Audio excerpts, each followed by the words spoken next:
This episode is brought to you by Columbia Sportswear. It's snowing again, and that wind chill is killer. But you're not worried about that because you shop the Omni Heat Infinity Collection.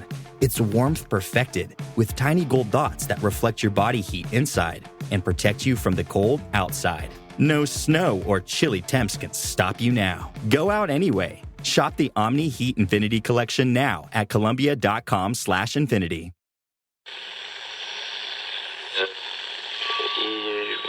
Empire.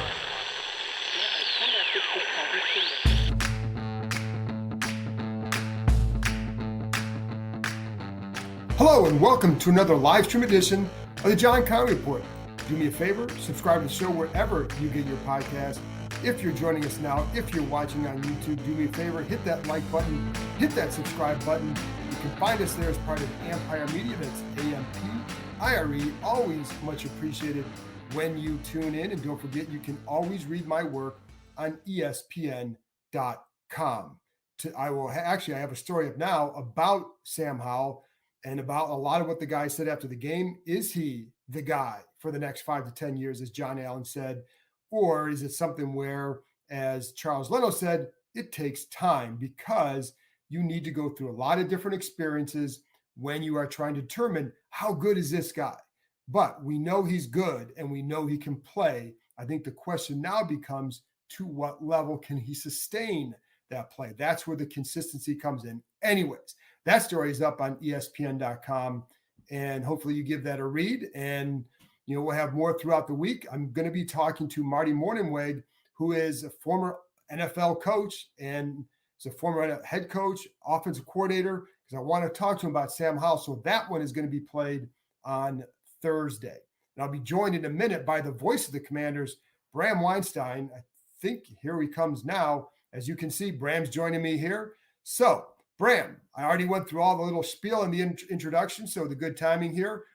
I want to get into the game, obviously, into Sam Howell's game, and I want to get into what the defense showed, because to me, that remains a big concern going forward. But I do want to start with this week, because this is a big game for them for a lot of reasons. How would you frame this Seattle game for them coming up? I think the playoffs go through this week for Washington. I think it's pretty clear that, that they can't win the division, short of Dallas and Philadelphia totally cratering, which I don't think both of them would. So this weekend's huge. And just go look at the standings. Like, the NFC is kind of like what we thought it would be. There are more teams that are basically kind of out of it at this point than there are in it. 2 1-win teams, 2 2-win teams. A couple of those 2-win teams have lost quarterbacks, like the Giants. I mean, how are they going to recover now that Daniel Jones out for the year? When is Justin Fields coming back? So, is Chicago really going to, is he really going to help them when he does come back, recover from all of this? I'd have a hard time believing all of that. So just go look at the standings, and, realistically, there's 4 or 5 teams for 3 spots. And frankly, this game is huge. They have a tiebreak with Atlanta, and they have the same record with them. And now with Seattle, I don't know if must win is the right word to put it, but it feels like they better get it. And if they do, then things are back on the table for them with the Giants and probably a third string quarterback playing against them the week after. Everything's kind of back on the table to try to get a wild card by the end of all of this. Even Minnesota, who's ahead of them in the standings, is playing with Josh Dobbs at this point, and Kirk Cousins isn't coming back. So the NFC is weak. And we thought it would be. And this is why I felt all along 3 teams from the NFC East could be in the playoffs again. And I was hoping Washington would be one of them, either second or third place in the division, or a really great year, first place. But second or third place felt realistic. But it goes through Seattle now. And so I think just go look at the standings and you'll see that this is enormous. I agree. And I think it's big for the playoff stuff. But I think when you have a situation like they have, you have a coach in the last year, the ownership change, they're still coming together in a lot of ways with under Bieniemy, et cetera. I think you need to win for exactly why you said, but also to keep these players engaged, because once it goes, you just wonder in these situations, where does it go? So that's the other part of that. And I think we're still a couple weeks from that. But I think, you need to go out. Right now it is about playoffs, but I think, or putting yourself in better position for that. But I think the other part is to make sure that you keep playing well, and especially on offense, to just keep these guys, keep it from going off the rails. I think we're maybe a little bit early on that, but it does seem like it's always kind of teetering. Which way which way will the direction go in this sort of situation? But I do agree with you that if you can win this game, then you have the Giants at home, and my God, that should be a Giants game you should win if it's DeVito. I mean, like you can't justify another loss to them, especially at home. So this, Yeah, but think about it, man. Think about it. They could be, if you win this game, you could be 6-5 going down to Dallas. Yes. And you'd have a tiebreak with Seattle and Atlanta. And if New Orleans goes on to win the NFC South, then you've got a tiebreak with the two most likely teams to be sitting there at the bottom of the NFC playoff stand. That's why this game is enormous. And I agree with you. Like, I really, after the trade deadline, I wanted to see how they were going to play this week. I didn't know. I mean, like, I don't know. And so now that we saw how they played New England, which I thought there's a lot to go through, and I thought they played relatively well, and I thought they were extremely motivated. I thought Howell was outstanding. But, the reality is, like, they've dug themselves a hole again, with the amount of losses they took early, specifically with the Giants and the Bears games. Or how would we be feeling right now if they'd won one of those Eagles games? I think we'd feel a lot differently about all of it. But now is the time where they got to stack the wins. They typically do it around this time of year, but it's a big ask going across the country, playing a place that's very tough to play. And if they go and do it, then things will be back on the table. And remember, like, December's got a lot of home games. I know it is San Francisco, it is Dallas, it is Miami. I know it's a lot of tough home games, but at least they're here, and so it'll give them an opportunity. If they're at least at home where they haven't played that well. So there is that. But yes, it is. And you don't know what's going on with other teams late in the year either, because all it takes is one or two injuries and changes things, and it makes things look dramatically different. But that is why I think they've put themselves in the kind of hole where you really need to win this kind of a game. If you want to make the playoffs, you have to win a tough game on the road at some point, and they haven't done that. So yeah, I think that's where this game becomes, again, not a must. They're all must wins, but it's not a, well, your season's over if you don't win. However, well, also, I mean, they have four wins. They're all against teams that are unlikely to be in the playoffs. Correct. So they're about to play one this weekend that if they win that game, they're likely to be in the playoffs and have a shot at their division. This is a show me game for Washington. Take on a team that was in the playoffs a year ago. They have an opportunity to defeat them. They're coming off a really bad loss. They've been turning the ball over a ton lately.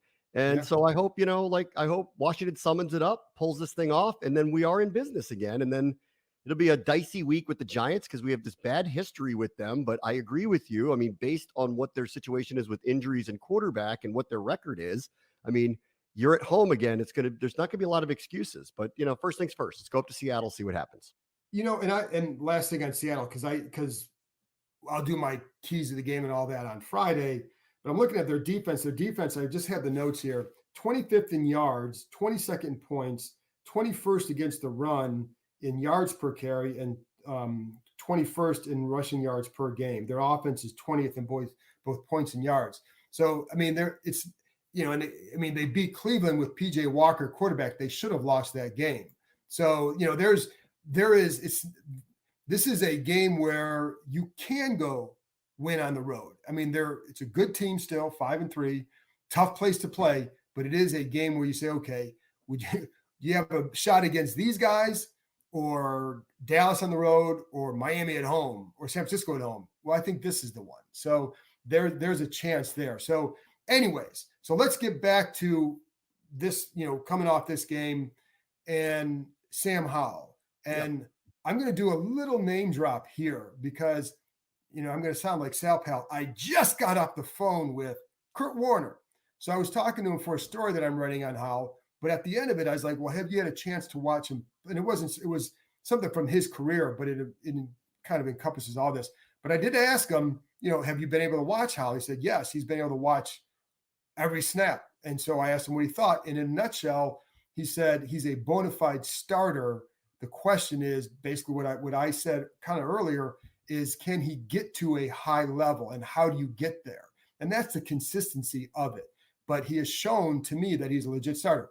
What did you come away with after Sunday, and also after these last couple of games? So I thought he was beyond outstanding the other day, and especially in rewatching it. Now, I see why the world is gushing a little bit here. I'm a touch surprised because it was 3-5 versus 2-6. Maybe people were paying some attention to Belichick because of all the news cycles that are going on with him and his future, and they saw a loss. And we have this weird habit of teams spiral after they lose to the Commanders for some reason. There's this like weird history of people getting fired or major changes being made after they lose to the Commanders, even though I went in thinking, I think Washington's got a better team. They certainly have a better quarterback right now. So going up there and winning wasn't going to be a surprise to me. I was just more like, how is this team going to, rally? Are they going to take a message of trades like that and think that their, season's over? Or are they throwing up a white towel? And they didn't. That was the good news. Hal made 4 to 6 extremely high level, incredible plays. The scramble on 3rd and 23 was unbelievable. How he finished that run. The throw to Pringle, which in real time when I'm watching it, I can't believe he threw that ball up, but it fell right into the hands in the open field where there was amazing. That was an unbelievable play. There were, before the interception at the end of the half, he had the 3rd and 23 run. He had what could have been a touchdown Brown that went through his hands, and he overthrew John Bates on a wide open play down the middle of the end zone that could have been a touchdown. I mean, he had 4 or 5 other high level big throw to McLaurin. This is what the McLaurin throw, the Pringle throws, like over and over and over. He's proving that he's got these high level moments in him. And I love his disposition and I love his accuracy. And I'll tell you the one that really got me too, after the McLaurin throw late in the game, where it was clear. I'm not really totally sure like whether he had it or not, but they wisely ran up to the line and ran a play. They didn't just run a play. He walked up to the line and threw a dart to McLaurin that was nearly a touchdown right after it. And that was like, of all the impressive plays, I think that's one of the most underrated ones of the day, that like they scramble drilled to get up to the line to try to prevent New England from challenging a play because it might have gotten called back. I don't know if it would have or wouldn't have because I didn't see it enough times to know, but there was a challenge at that juncture of the game and that he might have been bobbling it. The Commanders knew this. They scrambled, drilled up to the line, and they didn't just run a play like the Eagles did the week before when the Devontae Smith happened, and they just threw one away real fast to like get away from a challenge. He walked up there and just threw a dart, and McLaurin was an ankle tackle away from scoring a touchdown. That's how locked in this guy is at times. Well, Obviously, we've been very bullish about him, but I need to see it. I need to see him in high leverage games, and I do want to go back to the 4 wins they have against teams right now are 4 teams that probably are not going to be in the playoffs. 3 of them definitively, and one of them, Atlanta's got a shot at it, a shot. The others don't. So here we go on the road. But he has played well against, potentially a playoff team. Let's see if he can do this again. But he has played well against the Eagles too. 2 games where they could have won had the defense not given up 75 big plays in the first game. But the other part of that too, Bram, what I really liked about that second McLaurin throw was he had to step back and throw it. There was no time to do anything. That linebacker was in that hole. What I liked is where he put the ball from McLaurin, and it's away from the linebacker to be able to get that hand on it. And so he does a really good job with that. There were, it's funny because you can start to nitpick with his game at this point. And there were a couple, okay, you could have done this a little bit better, maybe that a little bit better. That's normal when you go over 50 some passes or whatever he threw. But overall, I like where he's headed. And I think that's the best sign for this franchise is where he's headed.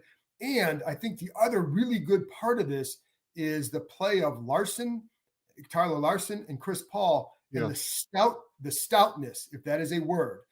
First of all, I'm a big stout guy. So, but stoutness is a word for linemen. Those guys bring it. And that's one reason they've created better pockets the last 2 games for him to throw. I also think he saved some sacks. But those 2 guys have done a nice job within that area of helping out. And I think that's made a difference for him as well. So that's been good to see for them. This episode is brought to you by Google Pixel, the official fan phone of the NBA and WNBA. The new Pixel 8 and Pixel 8 Pro are built different. How? Take the Audio Magic Eraser tool. It helps block out distracting crowd noise so your play-by-play commentary sounds crystal clear. The only phone engineered by Google brings out the audio you care about so your videos sound as crisp as they look. Learn more at googlestore.com/pixelnba. Audio Magic Eraser requires Google Photos app. May not work on all audio elements. Apple Card is the credit card created by Apple. You earn 3% daily cash back up front when you use it to buy a new iPhone 15, AirPods, or any products at Apple. And you can automatically grow your daily cash at 4.15% annual percentage yield when you open a high-yield savings account. Apply for Apple Card in the Wallet app on iPhone. Apple Card subject to credit approval. Savings is available to Apple Card owners subject to eligibility. Savings accounts by Goldman Sachs Bank USA, member FDIC. Terms apply. Mark your calendars, because November 11th is going to be huge. Yuri Prohaska versus Alex Pereira will face off during UFC 295, but only one fighter will leave with the belt. Secure your victory with unbeatable offers on DraftKings Sportsbook. New customers, strike now to get $200 instantly in bonus bets when you bet $5.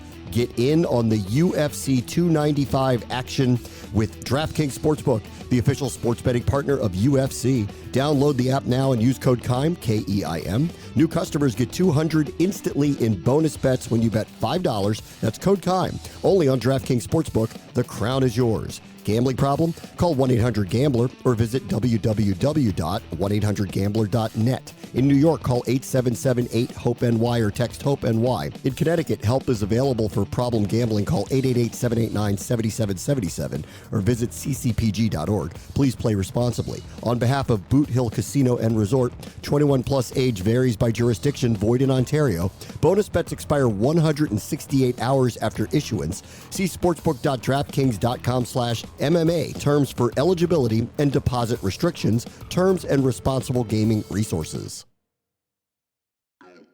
The MVP of the offense this year is Sam Howell so far. Number 2 at a close second is Tyler Larson. I mean, the line is significantly changed with him out there. I'm not going to be revisionist here. I was really excited about the signing of Nick Gates. I thought that was a really good signing for them. And it just has not particularly worked out. But Larson came in. Larson, I thought, might get cut in preseason because of the draft pick used on Ricky Stromberg. Like I actually thought there was a possibility he was going to get cut, and fortunately they didn't. I did not. That saved their season. I thought Chris Paul's played pretty well too. The last couple of weeks, the line has held up much better. The pockets have been much better, and when this kid gets time, he's very accurate. I mean, at the risk of being extremely repetitive, I've been saying this for months. He's the most accurate quarterback we've had here since Kirk Cousins. That's been evident, throughout the preseason. But until you get into the games, you don't really know. He made 2 big time mistakes. All quarterbacks do, but he did. The one at the end of the half was a bad mistake. I also put a lot of that on the coaches. Like in real time, I think it was Pringle who caught it at the 5 with 40 seconds left. I thought he was out of bounds. And it was on the other side of the field away from the bench. And I guess they called forward progress stopped and they kept running the clock. And I in real time in the booth, I thought they would have stopped the clock and didn't notice they were running it. And I have a feeling, if the Commanders were being honest, that they thought that was happening too. And when they realized it wasn't, they ran up to the line. They had 3 timeouts, John. Like they needed to use one of them at that point. So I don't want to totally absolve Hal here, but they needed to use a timeout there. You can't absolve them at all. No. They needed to. They had 3 timeouts. They didn't 1. They had 3, right. And they're at the 5-yard line. Like they needed to use one and slow everything down. They didn't. Whatever. Hal did make a mistake. I'm pretty sure that he thought the receiver was cutting out and he went back in and he threw a bad pick. But he made a mistake. The other one too, when they got lucky and got the ball back on the offsides on the punt and on the 3rd and 6, he made a good read at almost any other time of the game. He had a one-on-one down the sideline, but it is a low percentage completion. On a 3rd and 6, the game's over if they make an easy completion and get a first down. So those are the 2 that I'll take issue with. But largely, the positives outweigh the negatives by a million. And frankly, if it wasn't for those 2 mistakes or the one huge defensive mistake, I think they would have blown them out. Just go look statistically at what happened the other day with his percentages, his numbers, time of possession, total yards. Honestly, the score should have been 31-10, in my opinion. The right team day, but there are little moments and major situational moments that I think put them in a level of peril that they shouldn't have been. I saw Jahan Dotson say this after the game the other day, where he said, we need to step on people. And I agreed with him in this one. Like, this is one where they were by far the better team. They completely outclassed them on the field. And it was really 2 or 3 very poorly timed mistakes that allowed New England to even be in it. And if they could kind of fix some of those moments in these critical moments, I think the outcomes might look a little different than they did. But I'm not going to sit here and complain about a win. They won, and they came through when they needed to, and they held New England to 3 points in the second half and nothing in the fourth quarter, and got an interception to end the game. And Hal brought them back once they were down. So it's hard to overly complain too much about it. But the way where I'm going to turn though now, because I think I like where the offense is headed, and I like some of the momentum they're developing. And I think one of the biggest concern I still have is the defense. You say 31-10, and I say if I'm New England, I look at that and say there's 4 plays that if we make that, it's a completely different game the other way around. Yeah, of course. And that's what concerns me, is that they continue to give up. Not just they gave up some big plays. There were 3 or 4 more that if Sam Howell's on the Patriots, this team loses that game by 10 points. Yeah, it's a lot. Hold on. Because there's a drop by Rager. But this is what bothers me though, Bram, because this is the stuff that keeps happening. And this is the stuff that translates to other games first of all, the drop by Rager, drops happen. We've seen that. But there was St. Juice gets beat on the 4th and 3 on the same kind of route that he got beat against Chicago, playing it the same way and too aggressive. You have inside help. You've got to stay on the outside hip. So when he turns back up, now you got him. And he didn't. Now the throw is missed, but you can't make that same mistake. There were a couple of times the tight end is wide open down the middle. I mean, wide open. Yeah. Because the coverage was blown, and they had the blown coverage against the Eagles that cost them. So like, those are the things that keep happening that can't happen. And that's my concern, is that unit, we keep hearing about the details, and I watch them play, and the details are not very good. And there are sometimes, whether it's leverages they're not playing with, whether it's guys, not all these guys running to the ball, like on the long touchdown run, there were some guys like, Cam Curl's hauling ass. I mean, that guy comes from across the field and almost makes a play at the goal line. That dude is hauling. Other guys were not. There were a couple guys that were. So like, there are things like that D has to get it together if this team wants to do anything legitimately down the stretch. They have trouble in the seam with tight ends. I mean, coverage. I mean, that's going to be. That was just blown coverage. That wasn't even man-on-man coverage. Nobody covered him. That's not even. Yeah. That's a problem. Not just with the tight end. That's a problem with knowing your assignment. That's getting a catch up. That's one thing. Khalid Hudson gets beat on that. He's a little bit short. Whatever. Nobody covered them. That's the problem. You know what I mean? That it's a blown assignment, and that's where they keep having these things. There were 2 others too. Rager has a drop. Rager also cut short a route and spun around on a long pass. I mean, that gave Mac no chance to complete it, and that was just an incompletion.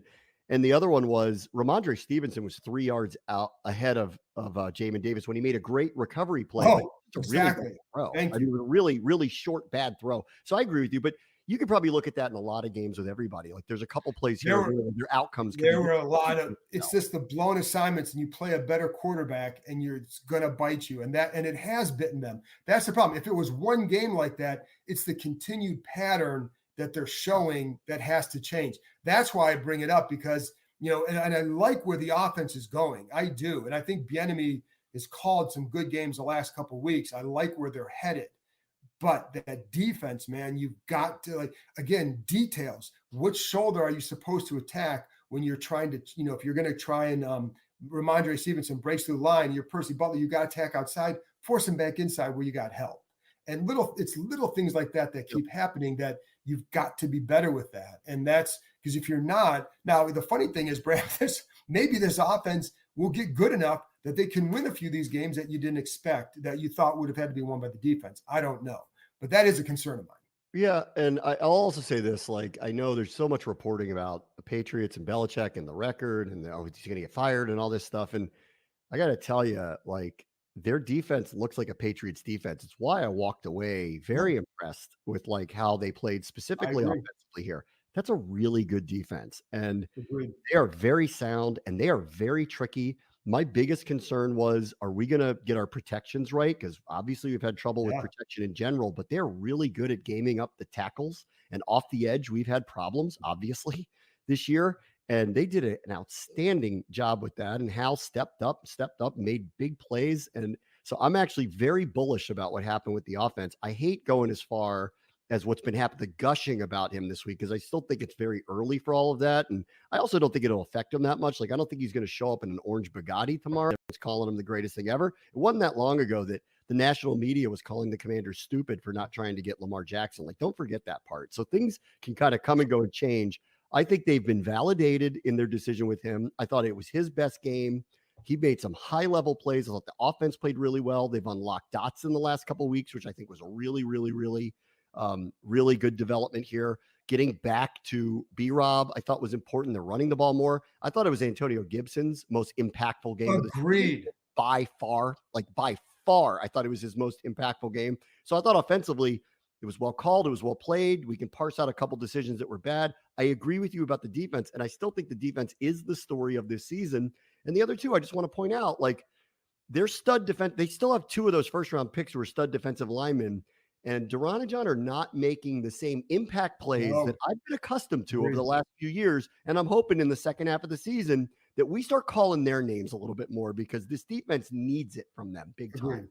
I agree. And I think that's where having a healthy Fedarian Mathis, where you can rotate a few more guys in. I think John Ridgway's been a really good find for them, just looking at the position. But I agree with you. And watching the other day, I think that, I kept noticing, like, they're not getting the same level of penetration. It was hard because people asked about the pass rush the other day, and it was really hard because Mac Jones, he had the second fastest time before throwing in the league last week. So there was not a lot of time to really press the pressure. I thought a couple of times Smith Williams had a couple of good pressures, and there was, I think, Tuhill and Efe Obada had a couple okay pressures, but he was getting rid of the ball fast. But I'm with you on all that. By design. I think pregame, I go, we're not going to be able to judge the pass rush because they're not going to have time to get one, because New England had turned the ball over so many times. They don't want Mac extending plays. He was turning it over too much. He was making really bad decisions. And over the last few weeks, if you watch them, every play was in the middle of the field, 3-step drops, get rid of the ball really fast. You had no chance to sack him. I mean, there wasn't going to be an opportunity for that. And they actually took a couple more shots. When they threw the first deep pass of the game, it was I'm not kidding when I say this, it was the first time they had thrown a ball in the air more than 20 yards in a month. So by design, and I'm not making that up. Like, that's the truth. I know. And they haven't been good with it. Yeah. Yes. So they didn't really do anything that wasn't really expected. And I felt this way going in. We're not going to be able to judge the pass rush without Montez and Chase. With this team, you're going to find out now, because Seattle's going to take some shots. They have the type of receivers to take shots with. And to your point about the big plays that they give up, these are big time explosive players. They have a quarterback who will take shots down the field. And we are going to find out what the pass rush looks like, because they're going to need it, which is what I'm going to go back to. The offensive line of Seattle has been injured. They've been moving people around. Gino's been making a lot of mistakes. And I think this is the week. If this team's going to make a playoff run, we need our money guys in the middle of that defensive line to show up and make some plays this weekend. I agree 100%. And I think you're right. So in sports, the scoreboard doesn't tell the full story, but Netflix does. Stories about dads who happen to be world-class quarterbacks, and a battle for the heart, soul, and direction of the multi-billion-dollar business of F1. Whether you're a diehard fan or you're brand new, Netflix has the stories for every type of fan. You can watch these incredible sports stories like Quarterback, F1 Drive to Survive, Untold, and many more now on Netflix. This episode is brought to you by Reese's Peanut Butter Cups. Some things are just better together, like party playlists and Friday nights, campfires and ghost stories, peanut butter and chocolate. And Reese's Cups are the perfect combination of creamy peanut butter and delicious milk chocolate. So, when you want something sweet, you can't do better than Reese's Peanut Butter Cups. Buy Reese's today wherever candy is sold. Let's answer a couple questions here, Bram. I'm going to go to Mr. Ron B. Given the improvements along the O-line, could we see a more consistent run game and offensive flow moving forward? Eric Bieniemy doesn't want to run the ball, so I don't know what to tell you. I think we keep waiting for that. I think you can do it a little bit more. They also controlled the ball for 37 minutes the other day. Yeah. So they threw the ball. You can control the ball. If you're getting rid of the ball like Howell was the other day, you can control it through the pass. But I do think that they were running the ball fine. Now, late in the game, it gets 2 yards and whatever. But I'm kind of done anticipating, this is the week they're going to run the ball more, because it hasn't happened. So I don't know why until they do it, I'm just going to figure it's going to be 45 passes and 20 runs. It's kind of like January weather, low of 20, high of 45 for the day. That's what they are. They're a 60-40 pass team at worst, and sometimes creeping towards 70-30. Yeah, and that's what apparently this offense is, and in general is going to be. I've kept waiting for, especially just knowing that the head coach of this team prefers an old school, grounded out, protect the ball, rely on the run. I'm a little surprised that it hasn't turned the other way, but he also, unlike previous years, has never signaled for it publicly. Even when everybody was going, why are you throwing the ball so much? He's never, ever publicly stated for a second that he has an issue with the dynamic of pass to run. So this is the offense they've installed. I think they're going to live and die with it. I still do think, in the end, this is going to come down to the defense. The defense has to be better as a whole. I agree. Yeah. And going back to that too, I did ask Rivera a couple weeks ago exactly what you said. The last couple of years, you'd get in these situations and we'd hear, we need to get back to who we are. And that meant running the ball more. And the next week they'd run the ball more. And so I asked him, it felt like that. And he's like, he does not have a problem. And I think he really has bought into his whole line about being comfortable with the uncomfortable. This can't be comfortable for a defensive-minded head coach. No. And yet he has given EB all sorts of freedom and power and control here. And I think, that's what the result is. But again, they controlled the ball for 37 minutes the other day. So that's one thing to keep in mind, that they use that to control it. So Todd wants to know, do you think they'll sit De'Ami Brown because he hasn't looked good? Do you see them playing Byron Pringle more? They've been playing Pringle more, and they've been using both those guys. And what they've used Brown for more is for some blocking purposes. He's a pretty good blocker. So I think he's got the role he has. And you're right, Pringle's played more and has done a nice job.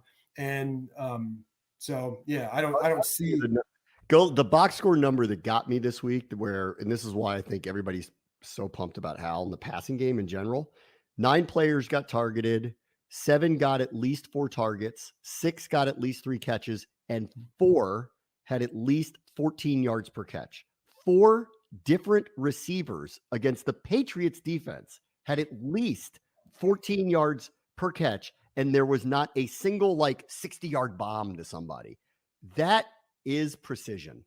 That's precision against a very good team. And I thought that defensively, offensively is a different story with New England. Defensively, I still think they're don't look at their record. I still 1,000% agree. So I actually that's why I think I walked out of it too going, I don't want to get overly excited about this either. And I'm very bullish about what Hal's doing. We've also been watching it very closely, and it's been building this way. And I really love what I see. But all of a sudden, the national media saw this and went, oh my God. And so they're just going to hear it, how great they were. But it really was spectacular. Short of a couple bad decisions, it was spectacular to spread it around to that many. Curtis Samuel didn't even play. To spread it around to that many people and have those kind of outcomes with that many weapons, if that's going to continue, which is going to be hard to continue it, they're going to score a lot of points this year. And they could have scored a lot more than they did the other day. And then can the defense get back to closer to the mean? At least now they're not like the bottom. This is, of all the issues with the defense, this is 3 and 4 weeks where a team did not crack 20 on them. So that's good. They're giving up big plays, they're giving big yards, but they're not giving up the points that would scare you at this point. We'll see this weekend. I think it's going to be very telling with Seattle, who has extremely explosive players and an apt and a willingness to throw the ball downfield. Let's see how they handle it. Right. And I think the other thing, going back to the New England part with the defense, for New England's defense, and I think that's what was impressive, Bram, they were counting on being able to confuse Howell enough they ran a lot of stunts and games up front, and just a variety of them. And sometimes they're dropping 3, they're showing this or showing that. And it's like, this stunt after stunt after stunt, game. And that was all designed. If you can get him to hold it for a split second, you can get home. But he was handling all of that. You didn't see a lot of times. You did see some times where maybe you have to hold a little bit longer. Maybe where there are a couple of times he escaped the pocket a little bit early. I don't, that's some of that is nitpicking, right? But I like the way they handled how New England tried to give them so many different looks. And I think that was impressive. That's on, that's a big part of that is Larson and then Howell himself. So that was good to see. So I agree. Like a lot of, it's funny because we're both like, I'm a fan of Taylor Heineke, right? Just from the standpoint of his story, watching him play, everything he gave to what it was. But even when he was doing well, you knew like, okay, we see what we see. We don't think, but you're seeing this. And you knew, like, you just kind of kept waiting.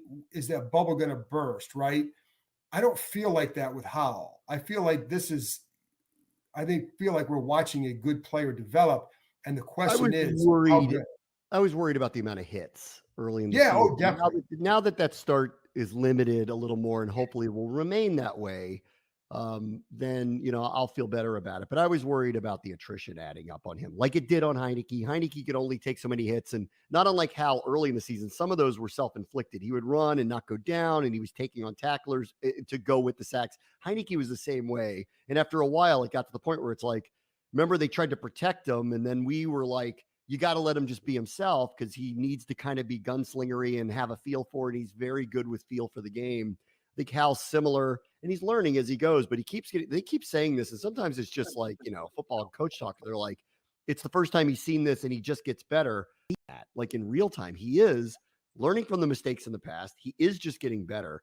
And that game the other day was, for someone who started so few games, it was expert class. I mean, it was just outstanding. It really, really was outstanding.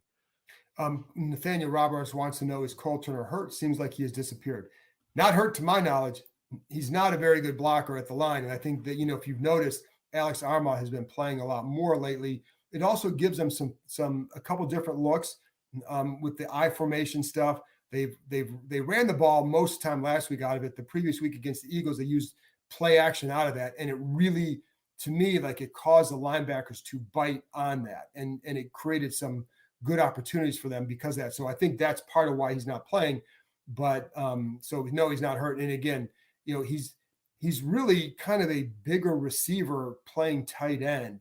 And, so when you're playing in line at all, I think it's harder for him. So he's good on some of those slice blocks coming across the formation. But here's one from Ephraim who said Mac Jones told the media after the game that they were going to go after Emmanuel Forbes the second he came to the game. What was your take on him? And I just, I do want to point this one out because this was funny during the broadcast. Like we have the parabolic mics and we overheard Mac Jones. One of his audibles was Uncle Drew. And Uncle Drew turned out to be the bomb to Rager. So I don't want to be Connor Stallions here, but for other teams, if you hear Uncle Drew, they actually uncork one on you. And, listen, I mean, I think it goes without saying that this was Forbes' best game in general.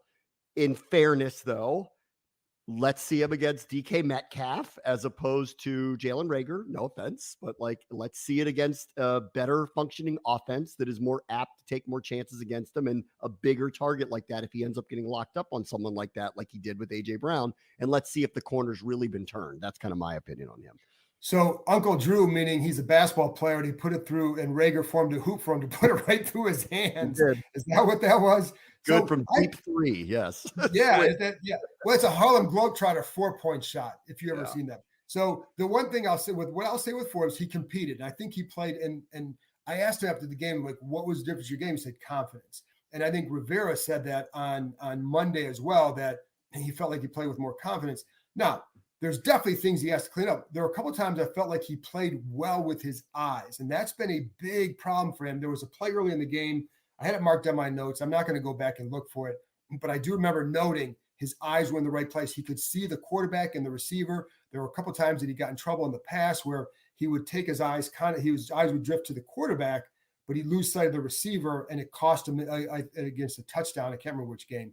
But so I thought he was better with that. A couple times in press, I felt like his footwork was a little bit off and he got beat inside. One time he gets beat, but he recovers because of his length, and he was able to drive on the ball. Nice recovery. So I think overall he did a nice job. And on the intercept, he should have had an interception. That should have been OPI, but should have been a perseverance. But he put himself in a really good spot. And they did the same thing against AJ Brown. He just didn't finish. And I know he may have gotten shoved, but he didn't finish.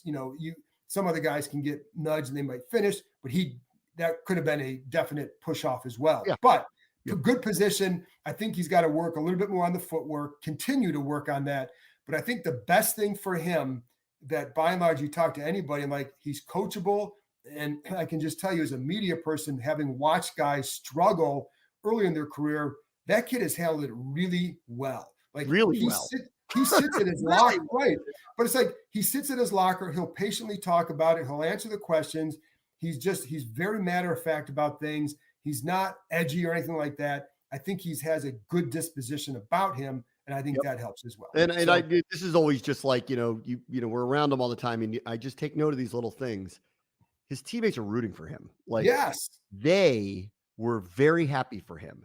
They were celebrating with him on the field. They were patting his back. I think they know that he has high-end qualities, and he's learning the game in real time. And he got roasted by AJ Brown a couple times, who might be the NFL MVP this year, right? That dude is awesome. Welcome to the NFL, right? And that's why, let's see this weekend. Those are real receivers out there, like big-time, real Pro Bowl level receivers that he's facing this week. Let's see what happens. Bram, that's all I got. And that's all you're going to have too, because I'm going to cut it off right here. So appreciate everybody tuning in and listening to us. As always, can't do this without you guys. And Bram, thanks for joining me as usual. I'll be back on Thursday. I'm going to be talking to Marty Mordenweg, former NFL coach, longtime coach. I'm going to talk to him about Sam Howell and just provide some insight from someone who's watched him, studied him, liked him coming out. So that's it. Talk to you next time.